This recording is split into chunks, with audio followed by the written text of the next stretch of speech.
سلام بچه ها، چطورین؟ امیدوارم که حالتون خوب باشه. من امروز که رفتم و خلاصه به دلایلی اسم کانال عوض شد. خواستم ببینم که من موبایل پلیر میتونم چند تا کلاش انجام بدم. اگه تونستم انجام بدم رو بذارم.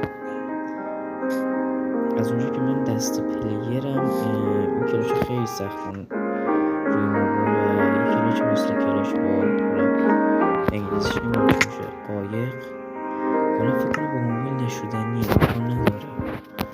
دیدم که انجام میده ولی خب تنظیمات مخصوصشون نداره. خلاصه داخل ویدیو میبینیم فقط تونستم کلاش با آب انجام بدم و چون دسته PS5 هم در اختیارم نیست فعلا، هر وقت من دستم یه ویدیوی دیگه میذارم و با اون کلاچ ها انجام میدم که مطمئنم با اون میتونم انجام بدم چون دست پلیرم. خلاصه ویدیو نگاه کنین، امیدوارم که لذت ببرین. لطفا حمایت کنین. من موبایل پلیر